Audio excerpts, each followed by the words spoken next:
Hello. Hey, I'm so stoked to get to chat with you. Thank you so much for coming on. absolutely. All right, Yeah, shut up, Robert Cawthorn. I see you. She's late. I'm actually right on time. she is right on time. I was on a minute early, so I'm just warning everybody. I also sound like a chain smoker today because I've had a head cold all weekend, and I can barely hear. So anyway, I'm Oh, I'm here. I'm sorry. here, but I just had an upper endoscopy yesterday. that sounds not fun. Yeah, it wasn't. I've been having problems with my esophagus, but Oh, it's okay. They like had to like widen my esophagus or something. yeah. Whatever. I can eat now, which is great. Okay. That doesn't. No. Has that been going on for a while then? Yeah, for like 2 months. Oh my Not too long. goodness. Well, I hope that you get good results from that and that they figure out what's going on so you don't have to mess with that anymore. Yeah, I hope so too. But So let's anyways. let's let's dive right in. I'm trying to be better about watching the chat for questions too, so we'll call those out. But I did have a few questions of things that I just really wanted to ask you because I've never had a chance to talk to you before. And I want to go ahead and dive right in. I don't know if your mom told you, but the year you aged out, I actually reached out to your mom to ask her questions because my oldest son was going to be going into his senior year of college. He was a music ed major, and they announced at finals that you were going to start teaching the next Monday. And I was like, okay, as a parent who's trying to get my kid through college, he wants to march another year. And I was trying to figure out how practical it is to look for a job when you're on tour and to find a job and what's involved with that. And so I would love if you would just kind of talk about that process and how you knew you wanted to march while you were doing that and just, yeah, all the things. Yeah, well, luckily I actually was able to get a job before I started spring training. So Awesome. I didn't have to actively look while I was on tour. But I do know someone who I marched with in 2023 actually had to do that. And she was pretty stressed. And I was Oh, pretty stressed trying to think about, how am I going to set up my classroom and like prepare for the first day of school, which was on the Monday fall. Well, actually, I missed the first day of school. The first day of school was Thursday, um, hmm, prelims day. So I flew home on Sunday, um, and then I went teaching like literally the next day. wow. But luckily, I am at a really fantastic school that I'm gonna like retire at if they'll let me. Where last year there were actually two music teachers. This year I'm the only one, but that made it really easy because the other music teacher, who's amazing, just took all of the classes. So that way I could take that whole first week to kind of Oh, set up my room, all of yeah. the like Amazon packages that I got because I got like 500 packages like in that 1 week, which was crazy. Um, but it was a lot, but I'm in year 2 of teaching and Hmm. I think I've settled down a Still little then. bit. Yeah, you didn't even get to go to meet the teacher night then, I guess. Nope. No, Oh, but my dad actually went and dropped off my cardboard cutout from 2023 to the school. So on Meet the Teacher night, they just had my cardboard cutout that's with the a sweetest. school shirt over it. That's There. awesome. Yeah, and that whole first couple days of school when I wasn't there, they had my cardboard cutout outside of the room. And when I showed up, they were all like, "Oh my God, she's real." Did the other music teachers show any of the live videos or anything She for the did. kids to see? Miss Brooks, love her. She showed the kids like this is where Miss McCourt is. That's why she's not here yet. And then I showed up and all the kids are like, "Oh my gosh, you're famous. You were on YouTube. We saw you." I know everyone knows you for your famous baton pull out of your hair. Like they just talk about it and love it. And I've seen some other people do that since. I mean, I will be honest, I haven't followed drum corps for more than about 4 or 5 years. So was that something that's been done for a long time, or what made you decide to do that? No, so the Phantom baton pole has been around since 1983, and it's usually done out of the back of your collar. But because my uniform was custom made and there was nowhere to put it, they were trying to think of different ways that I could conceal my baton to still do some sort of a baton pull. So they thought about like possibly putting it in my leg or like in my sleeve, but my baton was too long for that. They even thought about having some sort of like collapsible baton. Oh, But then it was actually JD Shaw's idea to put it in my hair. love that. Before we get too far ahead, Liz asked what your audition process was like for Phantom. Well, I originally auditioned for Mellophone in 2020, so that's what I was first contracted as. I marched Mellow, and obviously 2020 didn't happen, but I marched Mellophone in 2021, Harmonic Journey. And then for my conductor audition, I have a really like unique story. I didn't actually audition. Um, I had no interest in being a conductor. I really loved being in the horn line, but right out of COVID, Geneva Lay was the only returning conductor that year in 2022, and they were like, let's just pick somebody who we already know, who like obviously is a good musician, you know. So they sent out an interest form um, for people who like were already contracted members from the previous year to see who was interested in being conductor. I did not fill it out because I was not interested in being conductor. Wow, Um, okay. yeah, I really loved playing mellophone. Um, but then I was talking to some of my friends who I am both in the horns, who I was in the horn studio with at USC, as well as March Phantom with. And I was like, yeah, who knows? Like maybe like the next season I'll audition for conductor depending on like how my knees are because I had really bad knees after marching my first season.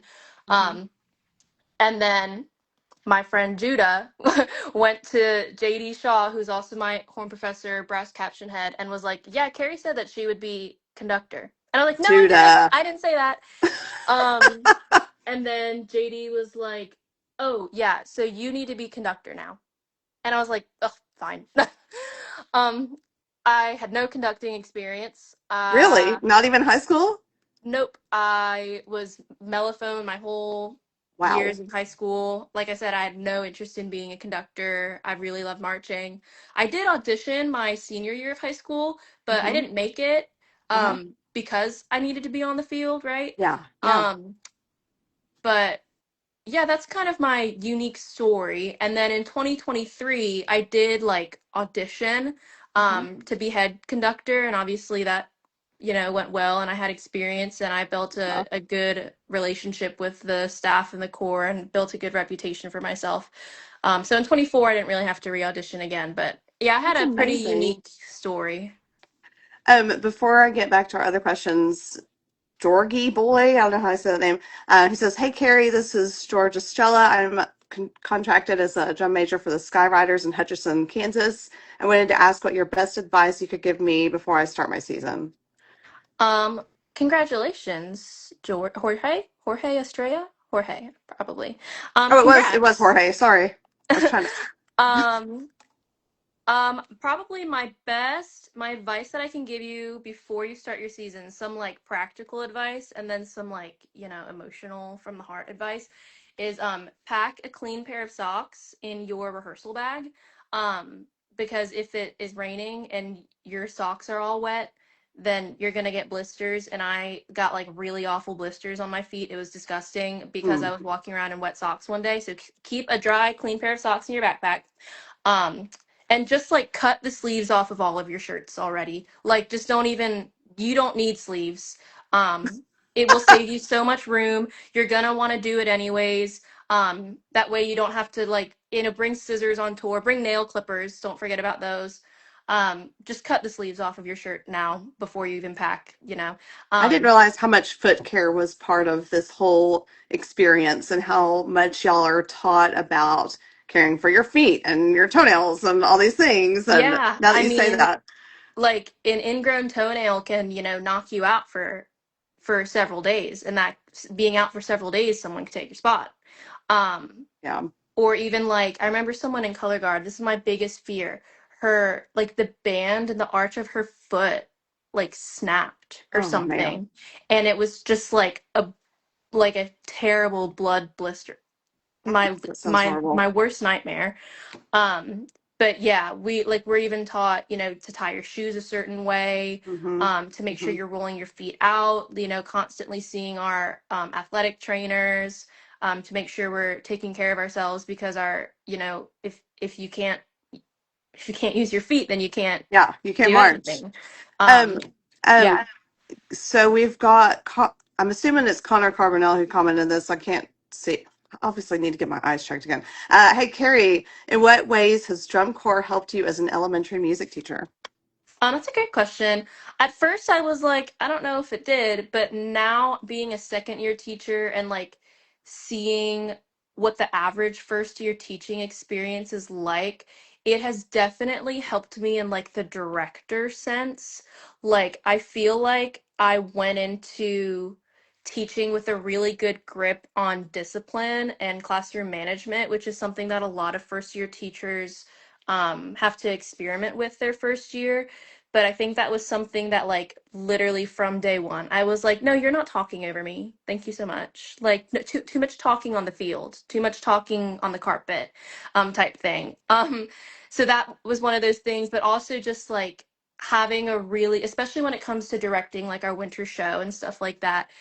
I feel like I have a really good eye for big picture versus small picture things.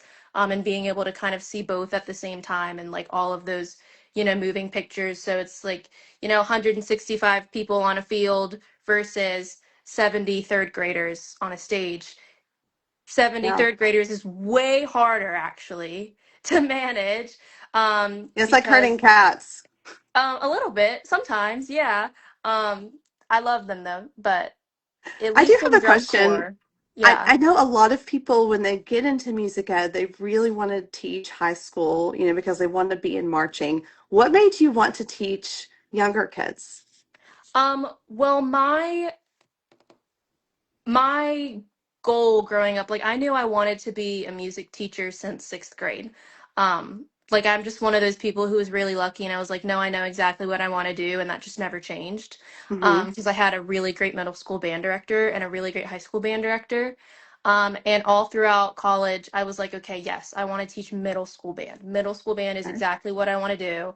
Um, but then it just always felt like, and I was really good at it, and I taught, with marching bands and lessons and stuff like that and student teaching. I was good at it, but Hmm. I just something was missing and I didn't quite know what. And then my last semester before student teaching, when I took my one elementary music class, um, I was like, oh, like this is it. I don't know what it was. Something just clicked. We went and did our first practicum at a daycare, and I was in a class of like 4 year olds with my ukulele, and I was terrified of them, but I was like, no, like y'all are my people. I Like love that so much. I just get you, and it felt Yeah. like I really was able to like be creative as Hmm. opposed to like recreating Hmm. what a composer's already made, and Yeah. like instead of being super competitive against other bands, which believe it or not, I like am really not interested in that. And like just like the politics of like high school marching band, like that's Yeah. just something I'm not really interested in, and Yeah. elementary just kind of checks all my Yeah, you boxes. don't have the politics in the elementary level. And I know, like, we had all of our kids take music lessons at a young age, piano and guitar and things like that. And I know just that early fundamental stuff before they even go to junior high and try out for a band instrument, like they already know so much at that younger level that, you don't consider. So, Yeah, and they're so fun. Sometimes they're sweet, sometimes they're dramatic, sometimes they're mean, yeah. sometimes there's like super honest. Sometimes they lie a lot and they think there's like, but I love that age group. Yeah. And I can like we do dances, we do games, I can look ridiculous in front of them and they just like I join don't in with care. me, and Yeah. it's just my thing. We've got another question. I cannot say it. Rap Silas. Hey, Carrie, I was contracted with Eclipse and Open Class Corps. Do you have any really good tips for tour? I'm insanely nervous. Congratulations. I did a conducting clinic with the Clips last year, last February. That's awesome. Um, any good tips for tour? Well, like I said earlier, maybe you weren't here. Just cut all the sleeves off your shirt right now. Um, don't forget toenail clippers. And then also, if I could add another tip, uh, make sure you keep in contact with your friends and your family at home, because something that I did my first year, and this is a really common thing, especially for first year members, because you're really exhausted. You get so wrapped up in what you're doing and like being a drum corps robot that like I was hardly on my phone my rookie season. Um, and like my mom was like, Keri, it's been 3 weeks and you haven't talked to me. And I was like, oh my gosh, I'm sorry, mom. So, Yeah, yeah, make sure you find time at least once a week, like a meal break every now and then to like call your family, text your friends. Life continues on outside of drum corps. So don't yeah. forget about that. As a mom too, I will say that's just so important for us too, just to know you're alive and that Yeah. we care about you. So, Yeah, for sure. I mean, yeah, that was the longest I'd ever gone without seeing my parents. My yeah. first season of drum corps, and then finals week, my mom came to volunteer on the food truck, and I just remember like running out of rehearsal, running to the food truck, and like sobbing in her arms because I Oh, had like missed her. I didn't realize how much I missed her. yeah, that's special. Okay, one thing I wanted to ask you about was, did you get a DCI related tattoo? I think I saw you had a PR tattoo.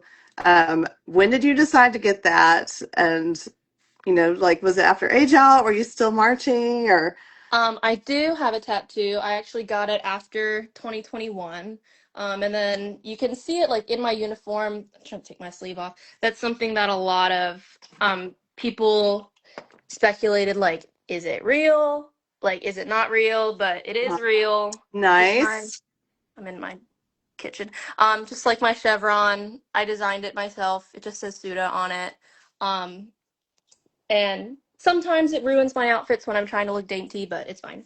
That's okay. That's okay. um, but I got it after my 2021 season with my best friend and seat partner Bailey. He got one on his back at the same time, and yeah.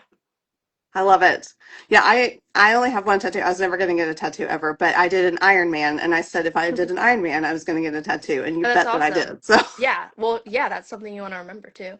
so when I'm old and in a nursing home, they know at least at one point I could kick butt. So, Yeah, at least at one point I was able to like move my body. yeah. What kind of hobbies do you have outside of music? Um, Lots of things. I try to keep my it's kind of weird. Like obviously I love music to a point where I wanted to, make a career out of it. But I really try to keep like my work life and my personal life separate. So like if you were to walk around my house, like there would be very little indication that I'm a musician. Good. Um I love reading. I love books. I love just doing like crafty like I'm an old woman at heart. Like I'm an elderly woman. I like to wake up early, sit on the couch with a cup of tea, do crossword puzzles. Like I have a couple crossword puzzle magazines, books that I just get at like the Hmm. grocery store. I love to read. I What like was to the last book you sew. read? Well, currently I'm reading Hidden Pictures by Jason Dur of something. It's a horror. It's about this lady who babysits for this family, and the kid starts drawing like really creepy drawings. Yeah, That sounds and horrible. yeah, but it's actually really scary. I don't know. I expected from a horror about a little Do kid. you read a lot of horror books? I do. I'll show you my bookshelf right now. It's because it's my favorite part of my house. But my bookshelf, I've got a big bookshelf in my like Love home it. library office here, but it's all like categorized by genre. So I have like fantasy here, sci-fi, horror, mystery, thriller, and then just like general fiction and a bunch of candles. But I have yeah, candles. I'm a big horror mystery thriller person more than anything. But I do I, also love like a rom-com and like a comedy and yeah. stuff like that. I've got somebody asking if you're going to march the Phantom Alumni Corps. No, I wish I was. Um, for a couple reasons, I'm not doing it because one, I already start school at that point. We start school really early in South Carolina. Like we start the first week of August. Oh, wow. It's like super early. Um, And then two, I'm actually going to China this summer. Um, yeah, I've never been other than being born there. My mom and I are going to China to visit, where I was born and like check out a couple major cities and stuff like that. So I've kind of got a lot going for me Yes, already. And I that's know that exciting. like in the future, I'm gonna regret it. I wish the alumni corps was like next year or just a Yeah, different year too, because also part of me just feels like it's too soon. yeah, yeah. Like I That's a, feel like I'm like you've barely been out. right. I like having Um, a little bit of distance, just a little bit. after this, you're going to have to, I would love to hear from you just personally after you do make that trip to China, because next year I will be taking my daughter back to Ethiopia to see where she was born. And Oh so, my gosh. so I would love to know kind of what that was like for you. So we Oh might have to yeah. just chat off the record later. Yeah. Absolutely. That's awesome. So That's so exciting. we've got, let's see what other questions we have here. What we haven't Like covered. um, Let's see. Proud Bandad asks, "What's harder, being the Phantom Regiment drum major or a teacher? Who behaves better or worse?" teacher is harder 1,000 times. Like drum corps is maybe physically harder sometimes because you're like outside and it's longer days, but being an elementary school teacher is definitely, they say it takes a special person, and of course I'm like yeah, yeah, whatever.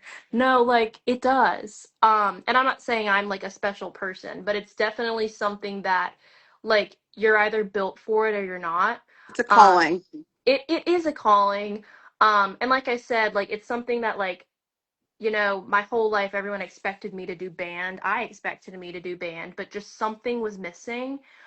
And elementary just really made it click. But I mean, it's at least in drum corps, all of the decisions are pretty much already made for me.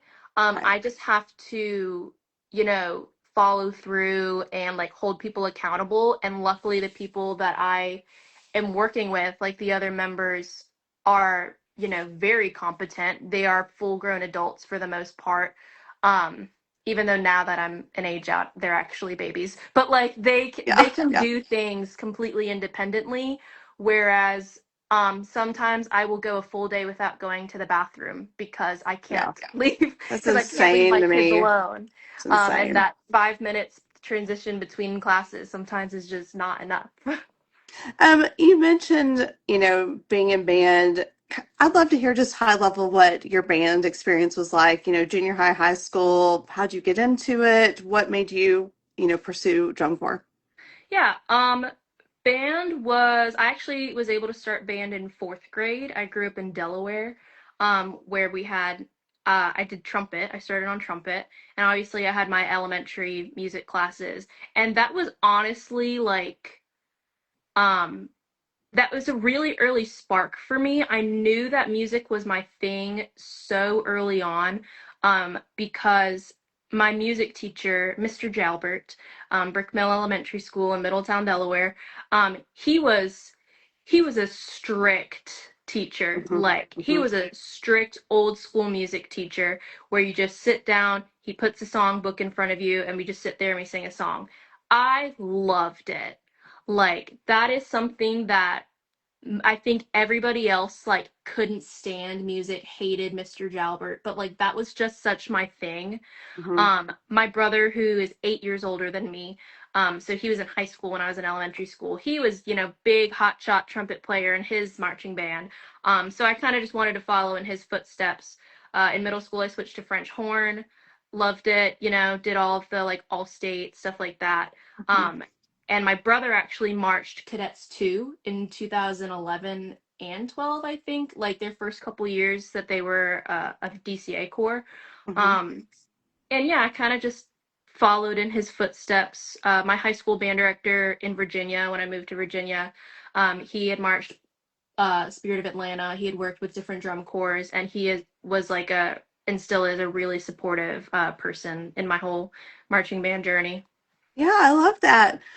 Now something you mentioned at one point I wanted to ask you about. So my youngest son, tried out for drum corps this year. He wound up deciding that he's going to do some stuff with the youth group this summer since this last year. He's That's graduating, so they're going great. to Yeah, that's a good do like idea. go to Honduras and stuff. But anyway, so I'm excited. But we were talking about how like he didn't get a call back and things like that. We were talking to other people, and you mentioned at one point you didn't get a call back, and I would love for you to share that story. Sure. In 2020, before I auditioned for Phantom, I actually auditioned for Crown on Mellophone. Um, and I I got a call back, Okay. but I just knew that it wasn't the core for me. And I also knew that, like, yes, I got this call back this time, but I knew I would not be getting a call back next time. So Hmm. it was, and that kind of happened at the same time that I was auditioning for colleges my senior year of high school. So when I auditioned at the University of South Carolina with JD Shaw, I had no clue who he was. I was always a huge fan of Phantom, but I didn't know that he was a part of it, like a Hmm. legendary part of it. And he was like, well, if you get cut from Crown, give me a call. So I kind of thought about it and I was like, I I know that I'm not going to get a contract at Crown. So let me give this guy a call. And Yeah. then yeah. That's great. I love it. I've heard a couple stories like this from some other people, and it's inspiring. I think for different students to know, just because you don't get what you're looking for that very first time doesn't mean you're not going to succeed in another Yeah, corps. absolutely. And I've had a lot of people ask me, like, in terms of both drum corps and like teaching, they're like, "Oh, do you ever plan on like moving up?" Because Phantom, when I first started marching, wasn't you know scoring the highest or whatever. And like even people say to me now as an elementary teacher, like, "Oh, do you ever plan on moving up to middle or high school? Like, do you feel like you could be like doing more?" And I'm like, one, don't phrase it that way. Uh-huh. Because Phantom, even though it, wasn't the highest scoring corps at the time, it didn't matter. Like the second I got there, the very first camp, I knew I was like, oh, this is where I'm Right. gonna be forever. It didn't That's the matter one. if they're a fourth place core or like a 70th place core. Like that's just where my Hmm. people are. Hmm. And then same with elementary school. Like it's like to me, it's not moving up. That's where my people are. Right, right. And there's some cores that I just really love, and they're never going to be top Yeah. 12, and or maybe not right now, they're not going to be, but I just think people need to not always focus on what the placements are. Yeah, for super competitive people, that's great, and you go all in, but there's some really great cores. I've heard amazing things about the atmosphere and from the members and the parents, and they just want to be there because it's their people. So Yeah, absolutely. I mean, winning's yeah. not everything. Winning is fun, but like winning's not fun if you're not having a good time doing it, you know? Right, right. Let's see if I've got anything else. I know we're about to wrap up. Um, I did want to know, let's see, well, you kind of talked about that. What was your favorite memory when you were on tour with Phantom? That's such a hard question, and I have thought about it because I spent 5 years with Phantom. So there's a lot of memories. I think the first one that comes to my mind is my age out year in 2024. We get to, where were we, in Ohio? We get to the member gym at like 5 or 6 a.m. and everyone else is asleep. I'm still awake. And I just see this like thing flying around the ceiling, like around the bars of the gym. And I'm just The like, bat? I'm just gonna pretend I didn't see that. And maybe I'm just seeing things. I go to sleep. Then the next night, as we're all getting ready for bed, um, the bat, the bat starts like swooping down. Like it's not Mm-mm. staying up at the ceiling. And like I think like I know actually Silent Command posted a whole vlog about this somewhere. Um, it was really funny, and everybody was like, "Keri, there's a bat. What do we do?" And I was like, "Why are you guys asking me? I don't know." Um, Zip up your bag and cover your head to make I sure it doesn't get literally you. had my blanket like covering over my head like a Russian grandma, and I was just like running around the gym, and I was just like on the phone with staff, and I was like, "What do I do?" And they were like, Google says," and I was like, "Guys, like, why is this my responsibility?" You're But it the was drum really major. funny. It was really funny, and that was a good memory. And then I remember someone was like, "Go to bed," No, like, what do you mean go to bed? I got to give Alex a shout out from Bartlett. Hey, Alex. Hey, Alex. I Carrie, see my friend we're at Noah 30 also. minutes, and I know this is past your bedtime. What time do you go to bed? Usually like it's not past my bedtime. We're getting right to it, so no Okay. worries. But usually Okay. around 9. I have ukulele club tomorrow morning because we do clubs before school, instead of after school. So Hmm. I've got a How fun. early day ahead of Yeah. me. But no worries. I'm And happy 9 to p.m. is the answer any perfect bedtime. questions. Oh Perfect yeah. bedtime. But I see my friend Noah. He's a new rehearsal assistant this year, and I auditioned him because I did the callback camp this year. And he said, "Can you describe the feeling of conducting the corps for the first time?" I just have to answer this quick Yes, question. I have love at it. him. Um, it was terrifying. Thank you for asking, Noah. I don't even remember it. Um, but once I got used to it, because Noah, you were there when you saw me at camp when I was there as staff, like in February, this past February. And Jonathan, bless him, my baby, like I love that boy. He comes up to me and he goes, "Can you please run Met?" And I was like, "You're joking." Like I aged out. What do you mean, can you run Met? I don't remember how tonal energy works. And uh, and I messed up big time in front of the whole drum corps, Oh like the whole no. drum corps. And I was like, sorry, my like wrong tempo, wrong rehearsal letter. Like I was so off. Um, and that's kind of how it felt, Noah. But don't worry, you're gonna be great. You get used to it. I can only imagine just being on that stand in front of so many people all the time. I could not do that. That's It eventually just becomes, thank you, now. It becomes part of your job. Like people would ask me like if I get nervous before each show, and like a little bit, but really it's just like it just becomes your job after a while. I've done it for a while. yeah, yeah. Okay, one last question. Is Jorge again? I'm planning on auditioning for conductor at Phantom Regiment next season. What advice could you give me? Um that's awesome that you plan on auditioning. Um Take lessons. That's always my advice that I give people. Silent Command is obviously where I refer everybody to for everything. Jonathan Dominguez actually gives lessons with Silent Command, and he was my student. So you'll be getting, information, fed up the ladder. Um, so yeah, just take lessons, watch videos of you know, conductors of the corps that you want to audition for, be really familiar with their style. And don't be afraid to reach out. Try to DM people. I know I'm really bad at answering my DMs. But don't be afraid to reach out and ask questions. Um, just do your research, have a good time. And I always tell people, worst case, you show up to camp and you learn a lot and meet a lot of really cool people. Oh, that and even that's a win, honestly. Exactly. Yeah. Carrie, this has been great. Thank you so much for chatting with me. And again, I do want to touch base with you after you and your family make that trip and just hear about what that was like. So, Absolutely. Thank you for yeah. having me. Yes. All right. Well, hopefully I'll see you around sometime and you take care until then. Yeah, for sure. You too. All right. Bye. Bye.